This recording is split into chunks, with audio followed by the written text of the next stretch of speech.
Channel दी educational hub. बच्चों आज हम एक नई वीडियो के साथ हाजिर हुए हैं और इस वीडियो के अंदर हम सॉल्व करने वाले हैं एक्सरसाइज 1.1। लेकिन ये चीज़ ध्यान में रहे कि ये जो एक्सरसाइज अब हम सॉल्व कर रहे हैं ये सिंध बोर्ड की जानिब से शाया करदा जो नई किताब है क्लास 9 की मैथ्स की, ये उसके अकॉर्डिंग एक्सरसाइज अब फॉलो करेंगे। सो आप अगर चाहते हैं कि इस बुक से रिलेटेड नई वीडियोस आप तक पहुंचती रहें तो हमारे चैनल को लाजमी सब्सक्राइब कर दें ताकि हर नया आने वाला लेक्चर आप तक पहुंचता रहे। तो बच्चों शुरू करते हैं अपनी आज की एक्सरसाइज 1.1 को। तो हमारे पास फर्स्ट क्वेश्चन है एक्सरसाइज 1.1 के अंदर, identify the following numbers as rational and irrational numbers, कि आपने इनमें से पहचानना है कि कौन से नंबर रैशनल्स हैं और कौन से इर्रेशनल्स हैं। And also right each one in separate column, फिर आपने कॉलम बनाना है और रैशनल नंबर्स को सेपरेट करके लिख देना है और इर्रेशनल नंबर्स को दूसरे कॉलम में सेपरेट करके लिख देना है। इससे पहले कि हम क्वेश्चन को सॉल्व करने की तरफ बढ़े तो बच्चों हमारे डिस्क्रिप्शन बॉक्स के अंदर एक लिंक मौजूद है, उस लिंक को आपने लाजमी क्लिक करके उस वीडियो को देखना है। क्यों? क्योंकि उस वीडियो के अंदर मैंने रैशनल नंबर्स और इर्रेशनल नंबर्स को कंप्लीट 100% कॉन्सेप्ट के साथ समझाया है। अगर आप वो वीडियो देख लेंगे तो आपका जो रैशनल और इर्रेशनल का कॉन्सेप्ट है वो हमेशा के लिए क्लियर हो जाएगा। तो अगर आपने वो वीडियो नहीं देखी है तो पहले आप उस वीडियो को देखें। अगर आपका वो कॉन्सेप्ट क्लियर है तो ही आप इस एक्सरसाइज को सॉल्व कर सकते हैं। तो जिन बच्चों ने वो वीडियो देखी हुई है तो हम इन क्वेश्चंस को सॉल्व करते हैं तो यकीनन आप खुद जो है बआसानी इस क्वेश्चन को सॉल्व कर लेंगे। हमारे पास पहला क्वेश्चन है 1/5। सो हमने देखा कि 1/5 को अगर मैं सिंप्लीफाई करूं तो that is equal to 0.2। It's mean कि ये एक टर्मिनेटिंग फ्रैक्शन है। तो जी हाँ, टर्मिनेटिंग फ्रैक्शन जो है वो हमारे पास एक रैशनल नंबर होता है। सो इट्स मीन कि 1/5 is a rational number. Next move on होते हैं क्वेश्चन नंबर 2 की तरफ। तो √2/8 अगर मैं सिंप्लीफाई करूं सो ये आ रहा है 0.176 एंड सो ऑन। तो कंटिन्यू है। तो ये कौन सी फ्रैक्शन हुई? ये एक नॉन टर्मिनेटिंग फ्रैक्शन हुई और साथ साथ कौन सी है? नॉन रिकरिंग फ्रैक्शन है कि एक तो वैल्यू कंप्लीटली टर्मिनेट नहीं हुई, खत्म नहीं हुई, और सेकेंडली ये कि पॉइंट के बाद डिफरेंट वैल्यूज आ रही। तो ऐसी ही जो हमारे पास फ्रैक्शन होती है इसे हम इर्रेशनल नंबर यानी कि non terminating non recurring fraction कहते हैं और ऐसे नंबर जो है वो इर्रेशनल नंबर्स होते हैं। सिमिलरली क्वेश्चन नंबर 3 की तरफ बढ़ते हैं। तो 5/√6 को अगर मैं सिंप्लीफाई करूं so that is equal to 2.0080 and so on. तो आपने यहां पर भी देखा कि एक तो ये कंप्लीटली सिंप्लीफाई नहीं हो रहा, सेकेंडली दूसरा ये कि पॉइंट के बाद डिफरेंट वैल्यूज हमारे पास आ रही हैं। इट्स मीन ये नॉन रिकरिंग है। तो ये भी हमारे पास क्या होगा बच्चों? तो ये होगा हमारे पास इर्रेशनल नंबर। क्वेश्चन नंबर 4 हमारे पास है 2/8। तो अगर हम इसे सिंप्लीफाई करें तो ये बराबर होता है 0.25 के। इट्स मीन कि ये कंप्लीटली सिंप्लीफाई हो गया, कंप्लीटली टर्मिनेट हो गया। तो ऐसी फ्रैक्शन को हम रैशनल नंबर कहते हैं। सो हमारे पास 2/8 जो है ये एक रैशनल नंबर है। क्वेश्चन नंबर 5 हमारे पास है 1/√3। अगर हम उसे कैलकुलेटर की मदद से सिंप्लीफाई करते हैं तो हमने देखा कि ये कंप्लीटली टर्मिनेट नहीं हो रहा, पहला पॉइंट। दूसरा पॉइंट के बाद डिफरेंट नंबर्स आ रहे हैं तो इट्स मीन कि ये इर्रेशनल नंबर है। सो हम इसे लिखेंगे कि ये एक इर्रेशनल नंबर है। क्वेश्चन नंबर 6 हमारे पास है √8। तो √8 को अगर हम सिंप्लीफाई करें तो ये भी एक नॉन टर्मिनेटिंग फ्रैक्शन है, टर्मिनेट नहीं हो रहा, सिंप्लीफाई खत्म नहीं हो रहा और डेसिमल के बाद डिफरेंट वैल्यूज आ रही हैं तो इट्स मीन कि ये भी एक इर्रेशनल नंबर है। सो ये हमारे 6 क्वेश्चन सॉल्व हुए। मूव ऑन होते हैं नेक्स्ट 6 क्वेश्चन की तरफ। सो बच्चों हमारे पास नेक्स्ट 6 क्वेश्चंस आ गए हैं, जल्दी से हम इनको भी सॉल्व करते हैं। सो हमारे पास एक है क्वेश्चन नंबर 7 जो कि स्मॉल ई लिखा हुआ है। बेसिकली है कि ये यूलर नेचुरल नंबर है और इसकी जो वैल्यू है वो तकरीबन 2.1724 और इससे ज़्यादा ये कंटिन्यू रहती है। ये नेचुरल नंबर है, कांस्टेंट है। सो लिहाजा ये हमारे पास क्योंकि आप देख रहे हैं कि नॉन टर्मिनेटिंग है और पॉइंट के बाद डिफरेंट नंबर्स आ रहे हैं तो इट्स मीन कि ये एक इर्रेशनल नंबर है। तो यूलर नंबर जो है बेसिकली इर्रेशनल नंबर। ठीक है। नेक्स्ट हमारे पास है पाई। यकीनन बहुत सारे बच्चे इससे पहले से भी वाकिफ होंगे कि पाई हमारे पास एक इर्रेशनल नंबर होता है बिकॉज एक तो ये नॉन टर्मिनेटिंग है, इसका जो आंसर है वो कंटिन्यू है और पॉइंट के बाद डिफरेंट वैल्यूज आ रही हैं तो pi is also an irrational number. ठीक है, क्वेश्चन नंबर 9 हमारे पास है √5। तो आप बच्चों यहाँ पर खुद भी देख सकते हैं, नॉन टर्मिनेटिंग है, नॉन रिकरिंग है, पॉइंट के बाद डिफरेंट वैल्यूज आ रही है, तो ये भी हमारे पास एक इर्रेशनल नंबर है। Moving toward question number 10। तो अगर हम 1 को डिवाइड कर दें पाई की वैल्यू के साथ, तो जाहिर सी बात है पाई एक इर्रेशनल नंबर है, तो जब भी किसी नंबर को इर्रेशनल से डिवाइड किया जाए तो हमारा आंसर जो है वो एक इर्रेशनल नंबर होता है। सो लिहाजा ये भी एक इर्रेशनल नंबर है।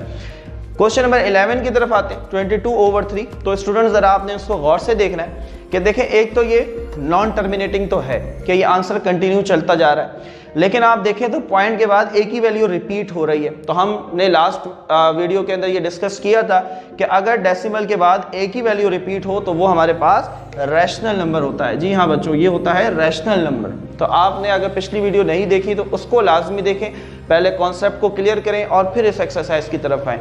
लास्ट क्वेश्चन हमारे पास है 11/12। तो यहाँ पर भी कुछ बच्चे मिस्टेक करते हैं, तो आपने थोड़ा सा ख्याल रखना है, वो ये कि पॉइंट के बाद ये वैल्यू एक तो नॉन टर्मिनेटिंग है, लेकिन पॉइंट के बाद 9 के बाद एक कंटिन्यू वैल्यू आ रही है, तो इट्स मीन कि ये भी एक रिकरिंग फ्रैक्शन है। सो लिहाजा ये भी हमारे पास एक रैशनल नंबर होगा। सो आई होप बच्चों कि क्वेश्चन नंबर 1 क्लियर हुआ होगा। मूव ऑन होते हैं क्वेश्चन नंबर 2 की तरफ। तो स्टूडेंट्स हमारे पास नेक्स्ट क्वेश्चन है exercise 1.1 class 9 maths in text board. Convert the following into decimal fractions. आपको फ्रैक्शंस दी हुई हैं, उन फ्रैक्शंस को सबसे पहले आपने सिंप्लीफाई करना है, कैलकुलेटर की मदद से करें या आप मैनुअली करें। आपने सबसे पहले उनको डेसिमल फ्रैक्शन के अंदर कन्वर्ट करना है। ठीक है, ये आपसे उन्होंने क्वेश्चन कहा। फिर उन्होंने कहा कि ये बताएं, जब आप इससे डेसिमल में कन्वर्ट कर लिया, कि क्या वो जो फ्रैक्शन है वो टर्मिनेटिंग फ्रैक्शन है या नॉन टर्मिनेटिंग फ्रैक्शन है। तो इसका कॉन्सेप्ट भी हम पिछली वीडियो में बहुत अच्छी तरीके से सीख चुके हैं कि टर्मिनेटिंग फ्रैक्शंस वो फ्रैक्शंस होती हैं जो कि कंप्लीटली डिवाइड हो जाएं, और नॉन टर्मिनेटिंग वो होती हैं जिनका आंसर कंप्लीट नहीं होता, बल्कि उनका आंसर जो है वो पॉइंट के बाद कंटिन्यू रहता है। सो हमारे पास यहाँ पर क्वेश्चन नंबर 1 है, दैट इज बेसिकली 5/8। सो 5/8 को अगर मैं सिंप्लीफाई करता हूँ कैलकुलेटर की मदद से, सो मेरा आंसर आता है 0.625, और 5 पर आकर ये आंसर क्योंकि कंप्लीट हो गया, इट्स मीन कि ये एक टर्मिनेटिंग फ्रैक्शन है। सो आपने यहाँ पर इसको मेंशन कर देना है, जैसे आपने पिछले क्वेश्चन के अंदर कॉलम बनाएंगे और इसको टर्मिनेटिंग फ्रैक्शन के कॉलम में पुट कर देंगे। क्वेश्चन नंबर 2 हमारे पास है 4/18। तो 4/18 को जब मैंने सिंप्लीफाई किया तो मेरा आंसर आया 0.2222 and it will be continued. तो इट्स मीन कि ये हमारे पास एक नॉन टर्मिनेटिंग फ्रैक्शन है। क्यों नॉन टर्मिनेटिंग है? क्योंकि पॉइंट के बाद इसके अंदर जो आंसर है वो कंटिन्यू है। तो ऐसी फ्रैक्शन जिसका पॉइंट के बाद आंसर कंटिन्यू रहता है तो वो हमारे पास एक नॉन टर्मिनेटिंग फ्रैक्शन होती है। सिमिलरली 1/15 जब मैंने इसको सिंप्लीफाई किया तो ये बराबर हुआ 0.0 एंड देन 6666, तो ये कंटिन्यू रहा, हमारा आंसर कंप्लीट नहीं हुआ। सो लिहाजा ये भी एक non terminating, NT means non terminating fraction. Part 4 हमारे पास है स्टूडेंट्स 49/8। तो जब मैंने इसको सिंप्लीफाई किया कैलकुलेटर की मदद से तो 6.125, और यहाँ पर ये आंसर कंप्लीट हो गया। इट्स मीन कि ये फ्रैक्शन जो है वो टर्मिनेटिंग फ्रैक्शन है, क्योंकि हमारा आंसर यहाँ पर कंप्लीट हो गया। नेक्स्ट क्वेश्चन हमारे पास है 207/15। जब हमने इसे सिंप्लीफाई किया तो आया हमारे पास 13.8, और यहाँ पर ये आंसर क्योंकि कंप्लीट हो गया, इट्स मीन ये भी एक टर्मिनेटिंग फ्रैक्शन है। लास्ट क्वेश्चन स्टूडेंट्स हमारे पास है 50/76। तो हमने यहाँ पर देखा जब मैंने इसे सिंप्लीफाई किया तो 0.6578 and it is so on continue रहा। तो इसका मतलब ये कि ये एक नॉन टर्मिनेटिंग फ्रैक्शन है। सो आई होप बच्चों आपको यहाँ तक क्वेश्चन नंबर जो 2 है वो बहुत अच्छी तरीके से समझ आ गया होगा। मूव ऑन होते हैं क्वेश्चन नंबर 3 की तरफ। नेक्स्ट क्वेश्चन हमारे पास है question number 3 exercise 1.1 class 9 in text book board. Represent the following rational number on number line. आपके पास 6 वैल्यूज़ दी हुई हैं, आपने उन 6 वैल्यूज़ को एक नंबर लाइन यानी कि जैसे ग्राफ होता है आपने उसके ऊपर प्लॉट करनी है। इस क्वेश्चन को आपने किस तरीके से सॉल्व करना है इसकी डिटेल को थोड़ा सा अच्छी तरीके से देख लें। आपको क्वेश्चन दिया हुआ था 8/10, क्वेश्चन 2 है -8/10। अब अगर स्टूडेंट्स आपको कह दिया जाए कि फॉर एग्जाम्पल 3/5 को आप ग्राफ के अंदर प्लॉट करें, तो एक स्टूडेंट के लिए फ्रैक्शन की जो वैल्यू होती है इसको ग्राफ में प्लॉट करना डिफिकल्ट होता है। मुश्किल होता है। तो हमने सबसे पहले क्या करना है, हमने सबसे पहले क्वेश्चन को सिंप्लीफाई कर लेना है। सिंप्लीफाई हम कैलकुलेटर की मदद से सिंपली कर लेंगे। तो मैंने 8/10 को सिंप्लीफाई किया तो आंसर आया 0.8। इसी तरीके से नेक्स्ट वैल्यू माइनस के साथ है, क्वेश्चन सेम है, तो इसका आंसर आ गया -0.8। नेक्स्ट क्वेश्चन हमारे पास है, तो मैंने इधर कंप्लीटली प्रोसीजर आपको समझा रहा हूँ ताकि जब आप खुद से क्वेश्चन को सॉल्व करें तो आप बआसानी इस क्वेश्चन को खुद से सॉल्व कर सकें। ये इन्होंने हमें एक मिक्स फ्रैक्शन दी।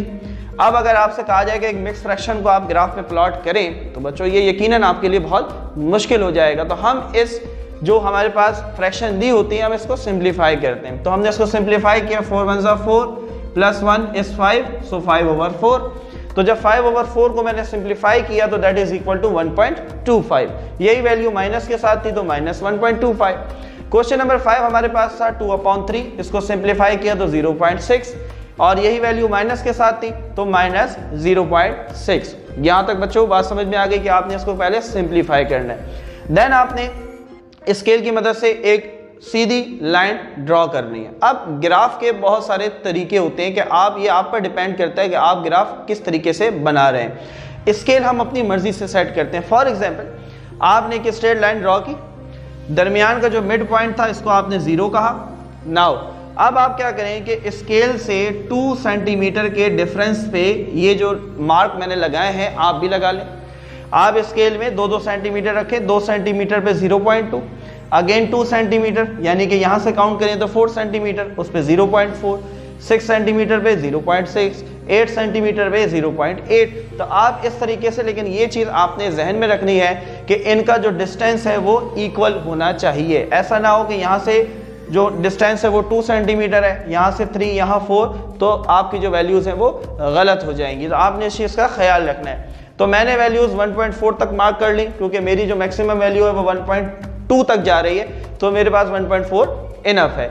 जो काम आपने राइट हैंड साइड पे किया यही काम हम लेफ्ट साइड पे करेंगे।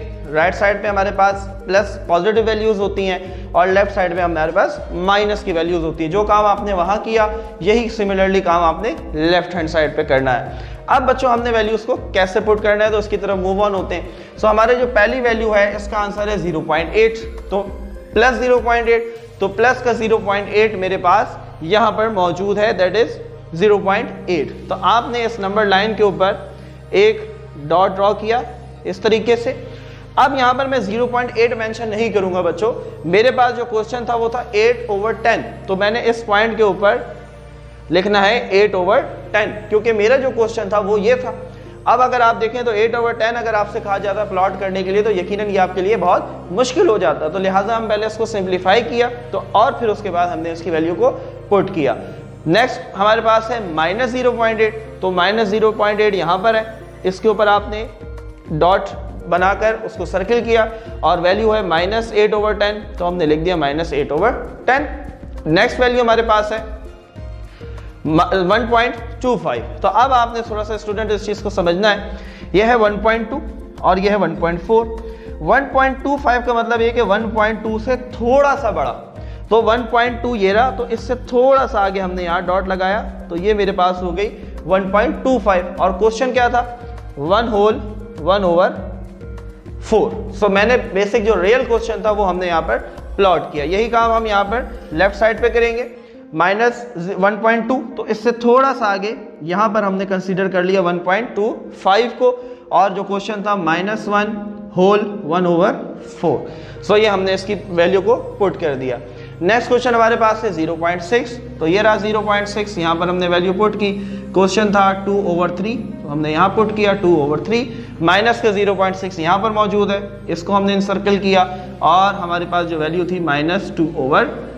तो बच्चों आपने देखा कि हमने इस क्वेश्चन को कितने आसान तरीके से आपको समझाने की कोशिश की और मैं उम्मीद करता हूँ कि आप इस क्वेश्चन को बहुत अच्छी तरीके से समझ चुके होंगे। मूव ऑन होते हैं अपने नेक्स्ट क्वेश्चन की तरफ। हमारे पास नेक्स्ट क्वेश्चन है question number 4, can you make a list of all rational number between 1 and 2। ये एक बहुत ट्रिकी क्वेश्चन है और आपसे ये पूछा जा रहा है कि 1 से लेकर 2 तक इनके दरमियान में जो रैशनल नंबर्स हैं क्या आप उनकी लिस्ट बना सकते हैं। तो सबसे पहला सवाल तो ये पैदा होता है, क्या 1 से लेकर 2 तक इसके दरमियान में रैशनल नंबर्स होते हैं? जी हाँ, बिल्कुल होते हैं। कैसे होते हैं ये ट्रिक आज हम इस वीडियो के अंदर सीखेंगे और ये ट्रिक आपके बहुत काम आने वाली है कि आप 1 से लेकर 2 तक के दरमियान में रैशनल नंबर कैसे मालूम करते हैं।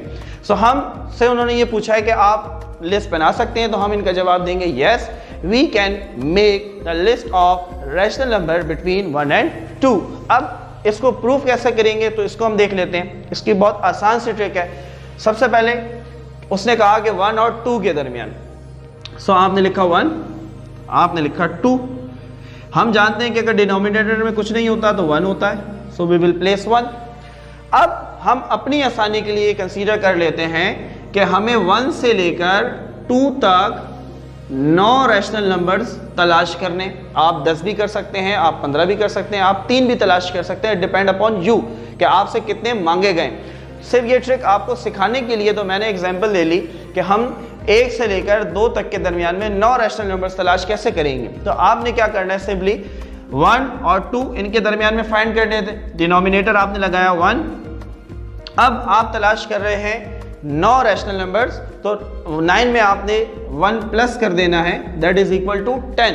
सो हम डिनोमिनेटर्स को मल्टीप्लाई कर देंगे 10 के साथ। एज वी नो, जिससे हम डिनोमिनेटर को मल्टीप्लाई करते हैं उसी से हम न्यूमरेटर को भी करते हैं। So that is equal to 10/10 and that is equal to 2/10। अब 10/10 से लेकर 20/10 तक जितने भी नंबर्स हैं वो सारे के सारे रैशनल नंबर हैं। कैसे?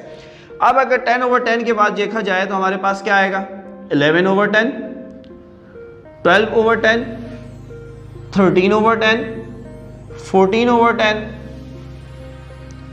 15/10, 16/10, 17/10, 18/10 and 19/10।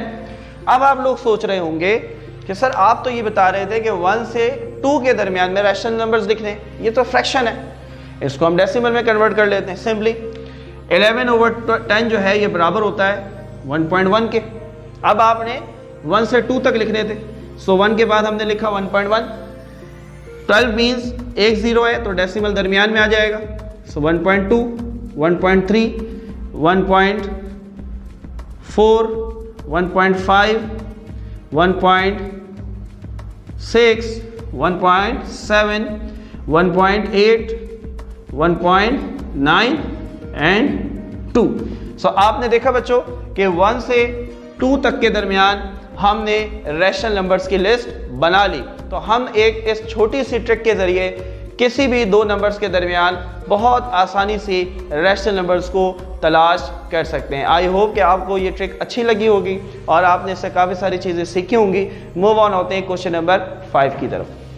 So students, next question हमारे पास है question number 5, give reason why pi is an irrational number. तो आपको यकीनन ये तो पता ही होगा कि पाई जो है वो एक इर्रेशनल नंबर है।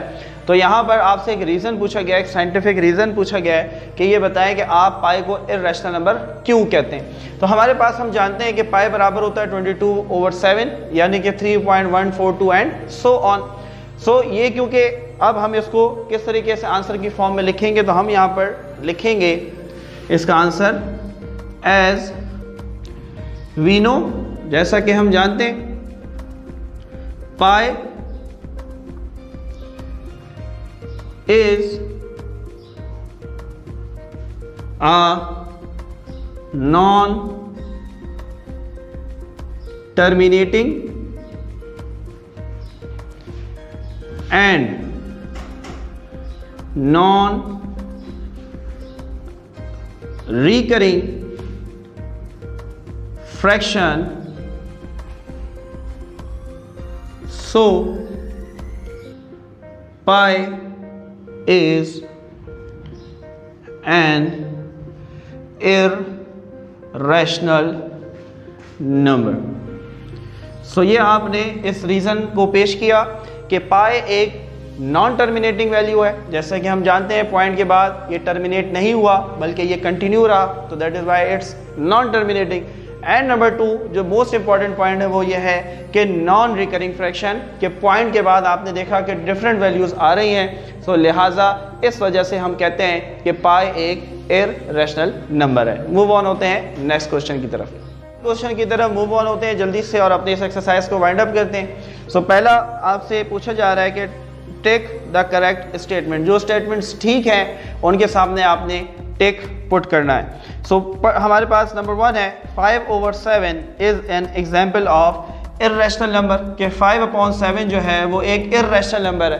सो आप देखें कि क्या ये इर्रेशनल नंबर है? जी हाँ, बिल्कुल ये इर्रेशनल है, क्योंकि एक तो ये नॉन टर्मिनेटिंग है और पॉइंट के बाद डिफरेंट वैल्यूज आ रही है, तो इट्स मीन कि ये एक इर्रेशनल नंबर है। सो हम इसमें टिक पुट करेंगे। पार्ट 2 हमारे पास है, उसने हमसे कहा कि पाई इज एन इर्रेशनल नंबर। अभी हमने बात की कि पाई एक इर्रेशनल नंबर होता है, तो सिंपल ये भी आपके पास टिक पुट होगा। नंबर 3 हमारे पास है 0.31591 and so on is an example of non-terminating and non-repeating value।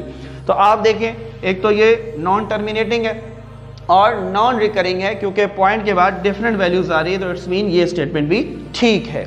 I hope कि आपको यहाँ तक बातें समझ आ रही होंगी। नेक्स्ट हमारे पास है number 4 0.123 is an example of recurring decimal fraction. Recurring क्या होता है स्टूडेंट्स? जिसके अंदर पॉइंट के बाद एक ही वैल्यूज आ रही होती है। क्या यहाँ पर एक वैल्यूज आ रही है? नहीं, सेम आ रही है, तो इट्स मीन कि ये स्टेटमेंट रॉन्ग है। नेक्स्ट उन्होंने बहुत ही ट्रिकी क्वेश्चन आपसे पूछा कि 1/3 और 2/3 क्या ये 0 और 1 के दरमियान में आते हैं? तो हमने इनको सिंप्लीफाई किया। जब हमने सिंप्लीफाई किया तो 1/3 बराबर था 0.3 के और 2/3 बराबर था 0.6 के।